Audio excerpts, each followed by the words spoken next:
Dávid zachránil svoj ľud tým, že riskoval svoj život. Ježiš zachránil svoj ľud tým, že stratil svoj život. Dávid išiel do údolia tône smrti, Ježiš išiel priamo nie do údolia smrti, ale do smrti. Boh vyhráva cez slabého záchrancu. A tento Dávidov príbeh má ukazovať na iný príbeh, na Ježiša.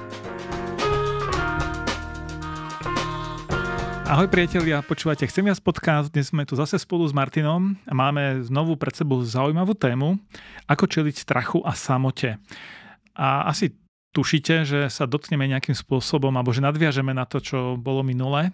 Takže Martin, ako budeme uchopovať túto tému dnes? Ahojte. Tak už sa konečne dostaneme ku tomu Goliášovi. Čiže, no, to sme hovorili aj minule. Goliáš nie je prvý moment, kedy sa v Biblii objavuje Dávid, je to skôr. Pozrite si predchádzajúci podcast, keď chcete vedieť viac. Dnes sa bavíme o Goliášovi. Výborne. Tak ako sa k tomu dostaneme? Naozaj Goliáš je reálna postava?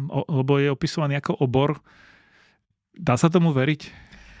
To je veľmi dobrá otázka a túto otázku som ináč dostal, ale to už bolo fakt dávno, keď som bol ešte tínedžer a bol som na takom programe Work and Travel od môjho českého kolegu. Boli sme tam spolu, išli sme spolu na lanovke hore na taký kopec a on sa ma pýta, ty vážne veríš, že Goliáš bol obor? Že to takto vyzeralo? Že ten príbeh je skutočný? A ja tak bez váhania som povedal, že jasné, že prečo by nie. No on tak potom na mňa pozeral tak trošku možno podivuhodne, možno si myslel svoje a tak. Ale ja chcem, aby bolo jasné, že ja nie som nejaký naivný Rojko, že verím nejakým rozprávkam, ale som tak silno presvedčený o pravdivosti Biblie a o tom, že Ježiš vstal z mŕtvych, čo podľa mňa je oveľa väčší zázrak a asi najväčší zázrak, aký sa v histórii stal, že potom nejaké iné veci, ktoré sa v Biblii proste možno zdajú nepravdepodobné, ma až tak nerozhodia. A preto ani pri Goliášovi ma ten jeho opis až tak nerozhodil. Povieme si o tom trochu viac potom. Ale možno mnoho takých možno nepravdepodobných vecí v Biblii už bolo potvrdených archeologickými vykopávkami. Ak niečo ešte nie je dnes potvrdené, neznamená, že zajtra sa na niečo nepríde alebo v budúcnosti sa na niečo nepríde. No a späť ku Goliášovi máme veľmi racionálne vedecké vysvetlenie jeho veľkosti. A v podstate aj toho súboja medzi Dávidom a Goliášom je presný opis, kde sa to odohralo. Keby si chceli ísť do Izraela, to údolie tam stále je, údolie Ela. Dá sa tam ísť pozrieť. Vyzerá to veľmi tak, ako je to opísané v Biblii. Ja som to videl len na videu, ale teda myslím si, že je to reálne. Jeden kopec z jednej strany, kopec z druhej strany, v strede údolie, tam sa odohrávala tá bitka. Bolo tam vykonaných kopec archeologických vykopávok, ktoré potvrdzujú tie biblické opisy. To je zaujímavé. No dobrá, poďme k tej jeho výške, skoro 3 metre. No, takto. Goliáš je v Biblii veľmi podrobne opísaný. To hovorí aj ten, už viackrát som ho spomínal, Robert Alter. Nie je kresťan a urobil pravdepodobne najlepší preklad Samuelových kníh do angličtiny. A on hovorí, že Židia vo svojich spisoch nezvyknú robiť také veci, že by tak konkrétne opisovali nejakého bojovníka, nejakého človeka. Vo všeobecnosti v tých židovských spisoch, či biblických, či mimo biblických, tie opisy sú veľmi striedme. No a hovorí, že keďže ten opis Goliáša tu je, tak je veľmi pravdepodobné, že to asi naozaj tak aj mohlo byť. No a v minulosti presne to hovorí, čo hovoríš, sa sťažovali ľudia na tú výšku, že je nereálne, aby niekto mal 2,97. Lebo tak hovorí mazorecký text, keď si to prevedieš na tie stopy, alebo neviem, aké na centimetre. Toto bol dlhú dobu považovaný za najstarší uchovaný text Starého zákona a tohto príbehu, až kým sa nenašli zvitky v Qumráne pri Mŕtvom mori. A tam sa tiež tento text nachádzal, ale už v preklade Septuaginty, gréckom preklade Starej zmluvy, a tam sa trošku iná výška uvádza. Tam sa uvádza výška 2,06, čo je zhruba z Denochára. No, tak to v pohode. No, ale tu by som neskončil, pretože Guinnessová kniha rekordov uvádza najvyššie zdokumentovaného človeka, Robert Waldo z USA, dosiahol výšku, počúvaj, 272 cm. Narodil sa v roku 1918, zomrel v roku 1940. Momentálne myslím, že v Turecku žije najvyšší muž, tiež myslím, že okolo 250, ak nie viac. No a pri tejto výške znova poviem to, že v princípe nie je nemožné, aby Goliáš mal aj to 2,97, ako je ten pôvodný text. Jasne. Lebo dnešná medicína už pozná dôvody a príčiny takého vzrastu, sa to volá hypofyzárny gigantizmus. Ide o poruchu rastu No a čo je podľa mňa ešte zaujímavejšie na tom celom, je, že ti to dodá do toho kontextu príbehu Davida a Goliáša úplne inú perspektívu, pretože tento hypofizárny gigantizmus je spojený so slabším zrakom. Teda je veľmi pravdepodobné, že Goliáš dobre nevidel, keď David išiel na ňo útočiť prakom a nevedel dostatočne dobre reagovať. Aha.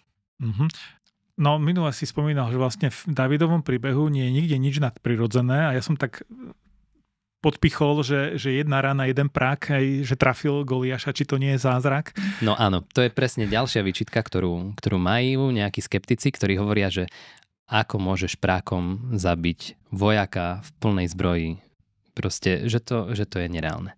No a v Biblii nie je presne opísaná tá vzdialenosť, z akej David útočil na Goliáša, z akej David vystrelil kameň. Ale historici predpokladajú, že ten prak, alebo ten spôsob toho praku, aký používal Dávid, používali neskôr aj rímski vojaci a ten prak dokázal vystreliť kameň rýchlosťou 160 km za hodinu. Ale to ešte nie je všetko, pretože v súvislosti s tou akromegaliou, alebo teda gigantizmom, ľudia, ktorí trpeli touto chorobou, lebo dnes to považujeme za chorobu, majú problém s hustotou kosti. Teda môžeme povedať, že Goliáš bol síce obor, ale ako keby zo škrupinky. Teda ten kameň, ak bol presne vystrelený, mohol Goliáša veľmi jednoducho zabiť, lebo proste tú kosť prerazila. Možno nemusel mať ani zďaleka takú rýchlosť. Čiže iba sa opäť dostávame k tomu, že biblické spisy sú hodnoverné historické dokumenty, ktorým môžeme dôverovať, ktoré môžeme skúmať, ale podľa mňa je dôležité ešte ísť aj ďalej a pýtať sa, že čo nám cez tieto spisy, cez Bibliu hovorí do života Pán Boh. Ja som k tým prakom ja som videl nejaké krátke videjka chlapíkov dnes, čo tak akože sa hrajú s tými prakmi a naozaj som prekvapený, že vedia aj dnes ľudia, ktorí to trénujú, trafiť na, neviem, ako vzdialenosť veľmi presne, vrcholku od Coca-Coly. Ja som práve čítal, že rímski vojaci niektorí dokonca radšej používajú, alebo generáli radšej používali tých, ktorí prakostrelcov ako lukostrelcov, pretože ten prak bol efektívnejší. Zaujímavé ináč, nie? Že? No dobre, ale tak poďme, možno, že toto nie sú tie úplne najpodstatnejšie veci, ale teda okrem týchto zaujímavostí, ktoré sú tiež možno pre nás mužov zaujímavé, tieto také technické detaily bojové, že teda je tam nejaká ešte ďalšia hodnota v tomto príbehu? No ja práve v tomto príbehu vidím aj takú oveľa väčšiu hodnotu ako len to, že slabý porazil silného, alebo slabší porazil silnejšieho, alebo trpaslík giganta a tak ďalej. Podľa mňa aj interpretovať ten text iba v takej čisto fyzickej rovine by bola chyba, že proste David bol len dostatočne bystrý, aby pochopil za pár minút to, čo celé vojsko na boisku 40 dní nedokázalo pochopiť, ako Goliáša poraziť, že on mal proste gigantizmus, zrakový deficit a tak ďalej. To všetko, čo vieme, on to nejako vedel a že nemá šancu v normálnej zbroji, preto si ju ani nebral, ale že s tým sprakom a tak ďalej. Podľa mňa je veľmi odvážne tvrdiť, že to len takto bolo. Ja tu vidím úplne inú rovinu, vidím tú duchovnú rovinu a budem teraz trošku Eugena Petersona parafrazovať, ktorý v knihe o Davidovi hovoril, že David si tak silno uvedomoval Božiu prítomnosť, že Božie slova, ktoré nemohol počuť, boli pre neho reálnejšie ako rev leva, ktorý ten rev počul. Lebo on tam spomína v tom texte, že zabil medveďa, leva, keď bolo treba. A uctieval Boží majestát tak neprestajne, že Božia láska, ktorú nevidel, bola pre neho reálnejšia ako zúrivosť medveďa, ktorého videl. Pekné vyjadrenie. A nakoniec, síce výsmech Goliáša z Boha počul, a Goliáš sa vysmieval z Boha, z národa, z armády, ale pre neho bolo oveľa reálnejšie to, čo vlastne až Pavol ako keby dal dávno po ňom doslov, že keď je Boh za nás, že kto je proti nám. A nemal problém v podstate niečo na ten štýl vyhlásiť, že my sme armáda živého Boha. Áno, ja idem v mene Hospodina. Ja idem v mene Hospodina a on ti ma vydá do rúk. Čiže to je podľa mňa ten oveľa dôležitejší moment ako to, že tam nejakým spôsobom všetky tie veci zapadli tak, ako mali, aby trpaslík porazil obra. Čiže to je prvý dôležitý moment a to je to aj, čo sme hovorili v tom prvom podcaste o Dávidovi, že Boh je nado mnou. To je kľúčové. David naplno žil proste s Pánom Bohom, vedel, že on je stredobodom toho celého a že nie ja, že on je záchranca. Ako Boh, nie on Boh, ako Boh, nie Boh on ako je David. Záchranca sveta, spasiteľ, ktorý napraví všetko, nie ja. A že on v prvom rade má všetko v rukách, nie ja. A ten druhý moment, a tomu možno sa môžeme venovať podrobnejšie, je, že tu je taký moment boja so strachom. To je to aj... No to ma zaujíma, že vlastne kto sa bál, lebo mne sa zdá, že Goliáš sa nebál, ani Dávid sa nebál. Báli sa Izraelci, tí vojaci. No práve, že ja mám pocit, že každý sa bál a mnohokrát sa dnes ten príbeh interpretuje ako, že čo je, že ty si Dávid a čo je tvoj Goliáš. Áno. Že čoho sa ty najviac bojíš, čoho máš nočnú moru. A páči sa mi, ako hovorí aj Tim Keller, aj ten Robert Alter, že to nie je úplne ten správny prístup a správne čítanie toho textu, pretože my tu máme obraz toho, ako čeliť strachu. Pretože Dávid nejakým spôsobom čelil strachu, lebo tá situácia bola taká, že nám naháňala strach, ale Goliáš tiež čelil nejakým spôsobom strachu. No tak to by ma zaujímalo. Ako Goliáš čelil strachu? To je úplne nová myšlienka pre mňa. Ono sa to na prvý pohľad zdá, ako keby, že Goliáš sa nebojí, čoho on by sa mal báť, veď on je obor v plnej zbroji, ako aj ten opis tej zbroji je taký podrobný a špecifický, že tí vykladači písma hovoria, že to je kvôli tomu, aby každému bolo jasné, že to je ten najmodernejší kúsok výzbroje, aký mohol Goliáš mať. Proste on bol... Moderný tank alebo stíhačka. Akože keď si dáš vojaka moderného, tak proste to bolo všetko to najdôležitejšie, čo mal. Tam nebolo nič také, že čo by... Žiadna slabina, ako keby. No a ináč to je celkom zaujímavé, nie? Že keby sa Goliáš nebal, skutočne, že by veril svojmu božstvu, tak na čo si vôbec tú výzbroj dával, nie? Že mohol si povedať, že Boh je za mňa, tak ja vyhrám. Ale David išiel bez zbroje vlastne. Hej. Áno, ale tam ide o to, že to je ako keby tá taktika boja so strachom. Že ty proste sa obrníš všetkými možnými dostupnými technológiami. Zároveň sa vysmievaš z protivníka, z Izraelcov. 40 dní sa z nich vysmieval. Ponižuješ supera. To presne robil. Vysmieval sa aj z Davida, z takého psa tu posielate na mňa. A nepripustíš si nič iné ako víťazstvo. To je presne to, akým spôsobom aj v dnešnej modernej dobe ľudia zvládajú strach. Že si nepripustia, že niečo iné ako prehru. Že si nepripustia, že môžu zlyhať. Oni ráno vstaneš, povieš si, ja to dám. Ja to musím dať. Už sú aj normálne na univerzitách sú vypracované také psychologické tieto manuály, že ako čeliť strachu, že máš si predstavovať, ako to bude, keď sa to stane, čo chceš, aby sa stalo a tak ďalej. Jednoducho, toto sa robí aj dnes. A kresťania to tiež robia ináč. To nie len, že ľudia, ktorí neveria. Hranica je možno vieš, taká... že som dobrý kresťan, čítam si Bibliu, chodím do kostola, modlím sa, ľutujem svoje hriechy. Boh nedopustí, aby sa mi stalo naozaj niečo zlé. To je v podstate len v tom kresťančine. Ale čo je ešte jedna veľmi zaujímavá vec, a to som si proste pri tom Goliášovi Davidovi uvedomil, že ten spôsob boja sa mi páči. Lebo máš tu jednu armádu, druhú armádu a namiesto toho, aby sa pobili všetci, tak oni povedia, vy si vyvolte šampióna, my si vyvolíme šampióna, jeden zomrie a potom ten zvyšok sa udeje bez smrti. Čiže v podstate je to veľmi výhodné. Trošku to pripomína ako keby aj šport, aj keď v športe sa nebojuje na život a na smrť, ale proste... ale tí futbalníci si boli istí, že ich šampión je neporaziteľný. Čiže bolo to trošku aj nefér. Jasné, ale šport je presne o tom istom, že postavíš šampióna ty, potom keď ten vyhrá, celá krajina sa teší, keď prehrá, celá krajina smúti. V podstate to takéto zástupné, a to v tom príbehu je veľmi silné, že tam aj to slovo je použité, že vyvoľte si šampióna, alebo dokonca tam je, že muža uprostred. Keď si pozrieš aj na tie súvislosti geografické, naozaj to bol muž uprostred. Armáda na jednom kopci, na druhom kopci dolina a tam tí dvaja uprostred bojujú. Čiže toto je ešte dôležitá vec, ku ktorej sa potom vrátime. Zaujímavé, ako nám približuješ ten kontext, ale tak pozrieme sa na Davida, že ako on čelil strachu. No, to je podľa mňa veľmi dôležitá vec. Bo si trošku spochybnil tú tézu, že... No, ako keď sa pozrieš na Davida, nemá žiadne najmodernejšie zbranie, ani vlastne od Saula si nedokázal tú výzbroj prevzať, lebo proste bola príliš veľká na ňo, nesedela mu. Bola by obrovská nevýhoda, keby si ju zobral, lebo by sa v nej nevedel pohybovať. Mal fyzickú nevýhodu. On nebol taký ako Saul, ktorý sa mal postaviť ako ten šampión v skutočnosti. To sme hovorili vlastne v podcaste o Saulovi, čo som mal ja, že vlastne Saul prevyšoval o hlavu Izraelcov. Ale a keď sa bavíme ďalej, tak David v tomto súboji je vo veku, kedy ešte reálne nemôže byť v armáde. Niektorí odhadujú, že mal 15 rokov. Ako niekde medzi 15 a 20 to bolo, lebo keby mal už viac, tak určite v armáde môže byť. Čiže je to tínedžer, ktorý proste nemá žiadne skúsenosti z boja, žiaden výcvik, proti nemu stojí ostrieľaný bojovník, to je ako keby nechcem ani seba do tej pozície dať, ale nejakého tínedžera dáš do klietky MMA s Conorom McGregorom alebo proste s Carlosom Vemelom. Nič proti týmto pánom, ale proste si iba zober ten paradox, že je tu Saul, ktorý je bojovník naozaj a môžeme povedať, že by to bol nerovný súboj, lebo Goliáš bol proste oveľa väčší. Ale toto bol ešte oveľa nerovnejší súboj, lebo proste proti nemu postavili dieťa. Doslova dieťa. A nikto z tej armády sa neodvážil postaviť tomu Goliášovi. Nikto, ani Saul, 40 proste dní, Goliáš zastrašuje celú armádu. Všetci sú paralizovaní strachom. A zrazu sa tu objaví nejaký chlapček.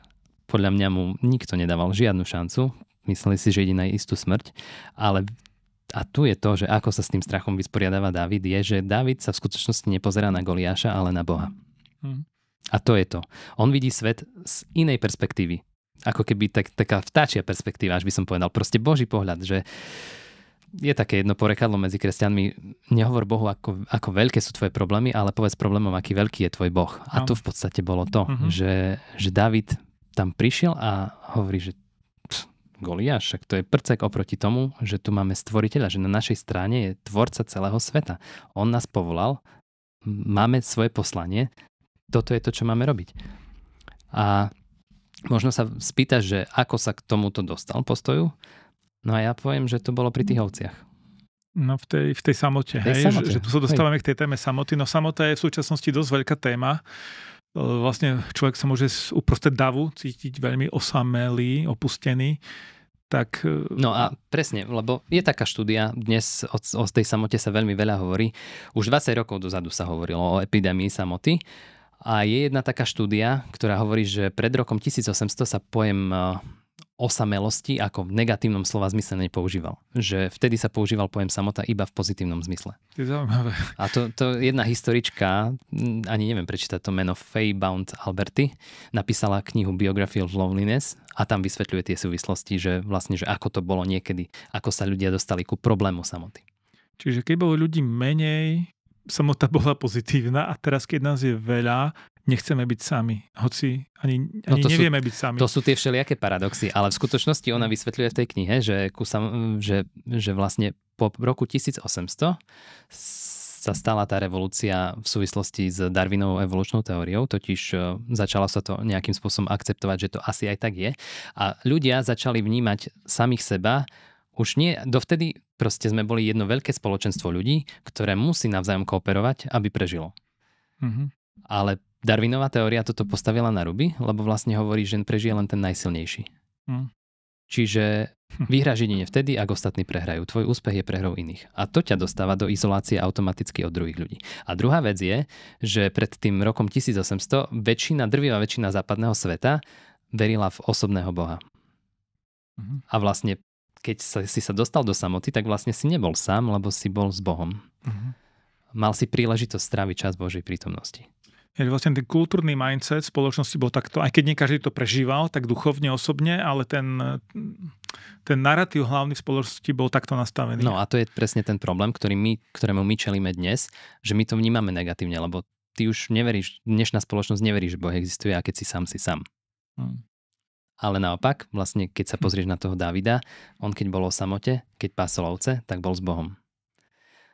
No a jedna ešte veľmi dôležitá vec v tomto príbehu o Goliášovi je to, čo mu predchádza, lebo bavili sme sa naposledy o pomazaní Dávida a príbeh o Dávida Goliáš ešte je niečo medzi tým. Keď si čítaš Bibliu, pozorne, tak zistíš, že tam je časť, kedy je Dávid zavolaný na kráľovský dvor, aby hral Saulovi na harfe, aby od neho odchádzal zlý duch. Áno. Vidím to, 16. kapitola. Áno. Čiže Dávid bol hudobník na kráľovskom dvore a to je podľa mňa taká jedna dôležitá vec, ktorú si musíš uvedomiť v tých súvislostiach, že popri tom, čo Dávid pasol ovce, tak robil dve veci pravdepodobne. Učil sa strieľať z praku a učil sa hrať na harfe a spievať. Ja som si to tiež až tak niekedy naposledy uvedomil v tak konkrétnej veci, že v podstate najdlhšia kniha v Biblii je kniha Žalmov, kniha piesni a polovica skoro z týchto piesní ich napísal Dávid. No kde? Kedy? No práve v tej samote na púšti, keď uctieval Hospodina. A to je tá perspektíva, ktorú on zrazu si preniesol z tej samoty do boja. Že zrazu si neuvedomuje veľkosť Goliáša, ale uvedomuje si veľkosť toho, ktorého uctieva. To je to, prečo my by sme mali mať stredobodom, a aj máme vlastne stredobodom bohoslúžieb v kostoloch, je slovo a uctievanie. Lebo to ťa nutí si uvedomiť, že kto tu je pánom, kto tu je najväčší. A potom nie divu, že máš inú perspektívu ako ostatní, lebo proste keď Boh je ten veľký, tak všetko ostatné je proti nemu malé. Sa mi páči, ja to skúsim ešte parafrazovať tú myšlienku, že nehovor Bohu, aký veľký je Goliáš, ale povedz Goliášovi, aký veľký je Boh. A to vlastne presne Dávid urobil, že hovoril, aký je veľký Boh. Takže super. A keď by sme ešte ku tej samote, už iba posledná myšlienka, všimni si syna Dávidovho, Ježiša, ako často chodil do samoty sa modliť. Mm-hmm. Čiže toto je jedna naozaj kľúčová vec, ktorá ťa posúva aj v smerom ku zvládaniu strachu, by som povedal. Lebo niekedy dokonca to máme také, že máme strach zo samoty, že je to tam aj až spojené. Mm-hmm. Ale vlastne mu ukazuje, že Dávid ako konštruktívne vlastne spracovával alebo čelil či strachu, či samote. Alebo vlastne ani samota nebola, že by musel čeliť, ale bola niečím pozitívnym v jeho živote. Takže to je vlastne pre nás taký záver. Ešte niečo by si chcel dodať? Alebo... No, možno by z tohto mohol niekto si povedať, OK, tak Goliáš čelil strachu tým seba vyvyšovaním a proste napínaním svalov a tak a ukazovaním, a Dávid mu čelil tak, že bol s Pánom Bohom. Takže záver z toho je, máme si brať príklad z Dávida. Jasné. Tak? Áno, to je jednoduché morálne poučenie. A aj nie. Nie? Lebo... Teraz chceš všetko spochybniť? Nejdem všetko spochybniť.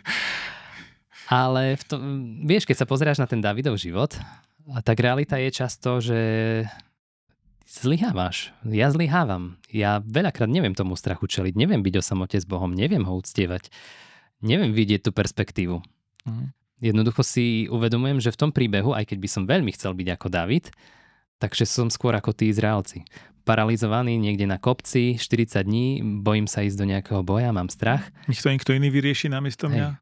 Ale práve to je to je to krásne na tom Dávidovom príbehu, že Dávid sa tam dostáva do role šampióna. To, čo sme sa rozprávali.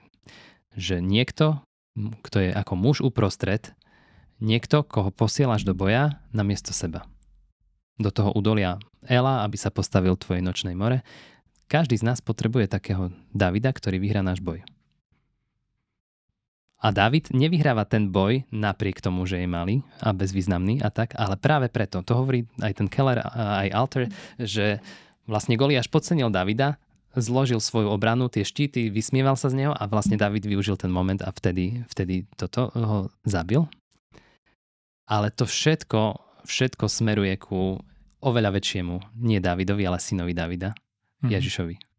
Pretože celá Biblia, a to je nádherné na Biblii, na Božom slove, že ona má tak jednoliatý príbeh a že ukazuje všetko to na Krista, na Ježiša. Že my potrebujeme niekoho, kto nás zachráni pred smrťou, pred zlom, pred utrpením. Potrebujeme toho šampióna, potrebujeme takého toho Dávida a tým skutočným šampiónom nie je Dávid. Lebo on... Ten je už mŕtvý, už ako by nám mohol pomôcť. Po druhé, keď si pozrieš potom ďalej pokračovanie jeho príbehu, nebol dokonalý, ale my potrebujeme toho dokonalého šampióna Ježiša. Ale ten dokonalý šampión, takisto ako Dávid v svojej slabosti vyhráva, tak Ježiš tiež skrze poníženie, skrze slabosť, potupnú smrť na kríži, on nás zachraňuje nie napriek tomu, že bol slabý, ale práve preto, že bol slabý. Práve preto, že zomrel, pretože bol umúčený, pretože za nás niesol trest na sebe, na sebe niesol náš trest. To je to, čo Biblia učí, to je to, čo kresťanstvo učí. To je to, že všetko to bolo kvôli nám, aby nás Boh mohol prijať. Možno by sme mohli povedať na konci iba to, že Dávid zachránil svoj ľud tým, že riskoval svoj život, Ježiš zachránil svoj ľud tým, že stratil svoj život. Dávid išiel do údolia tône smrti, ako je Žalm 23, najznámejší žalm jeho. Ja si myslím, že to mohlo byť kľudne napísané inšpiráciou z toho boja. Ježiš išiel priamo, nie do údolia smrti, ale do smrti. Boh vyhráva cez slabého záchrancu. A tento Dávidov príbeh má ukazovať na iný príbeh, na Ježiša. Na ten Ježišov. Akože super, že sme nezostali len v tej histórii a v nejakých detailoch, zaujímavostiach vojenských, ale že vlastne môžeme v tomto príbehu vidieť Ježiša ako toho, ktorý je s nami a teda nie sme nikdy sami a môžeme čeliť svojim strachom s Ježišom. A tá implikácia pre nás ako následovníkov Krista je podľa mňa fantastická, perfektná. Proste človek, ktorý čelí životným ťažkostiam tak, ako Goliáš, prehrá. Človek, ktorý chce životným ťažkostiam čeliť tak, ako David, to nedokáže.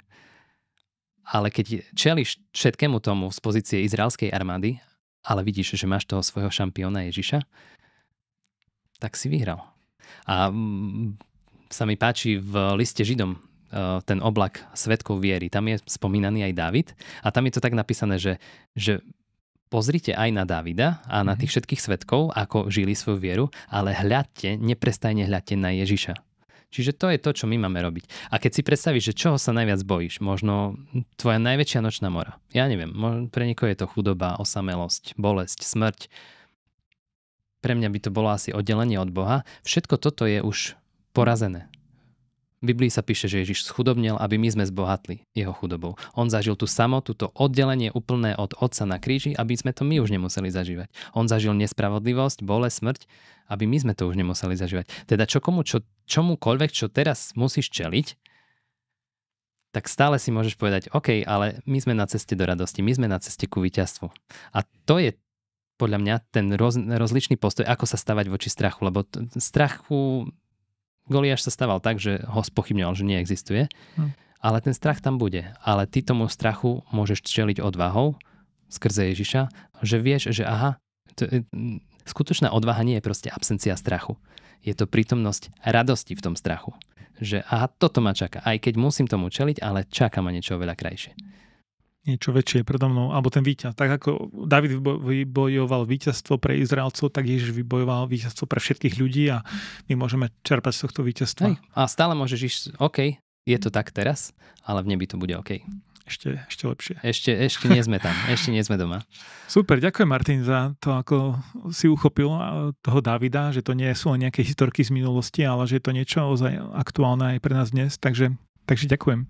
A teším sa na ďalšie stretnutia aj pri ďalších témach. Milí priatelia, počúvali ste Chcem viac podcast a na záver vás chcem pozbudiť, ak máte nejaký komentár, nejakú otázku, kľudne ma napíšte. Možno budeme na to aj reagovať, ale budeme radi, keď nám dáte nejaký feedback. Ak vám naše podcasty a naša služba dáva zmysel, tak pomôžete šíriť túto službu a to dobré, čo v tom je, tým, že nás budete zdieľať na svojich sieťach a poviete o tom svojim blízkym, kamarátovi, príbuzným. Takže to je tak, ako môžete aj vy byť súčasťou našej služby. A my vás v tej službe chceme podporovať. Jedna z tých možností je, že posielame každému, kto má záujem, zamyslenie každé ráno do mailovej schránky. Ak to nedostávate a mali by ste záujem, tak je to jedna z možností, ako začínať deň s Božím slovom, tej samote a o tej konštruktívnej samote, lebo tam nie sme sami, je tam s nami Pán Boh, ako sme dnes počuli. Takže napíšte nám, radi vám budeme tieto zamyslenia posielať. A okrem podcastov či tých zamyslení robíme aj ďalšie veci, vydávame knihy, články na Chcem viac, takže kľudne sa ponorte hlbšie, ak nás nepoznáte, alebo ak aj poznáte a vám prajem veľa Božieho požehnania aj skrze tento obsah. A niekedy na budúce znovu dovidenia. Tešíme sa na stretnutie. Ahojte.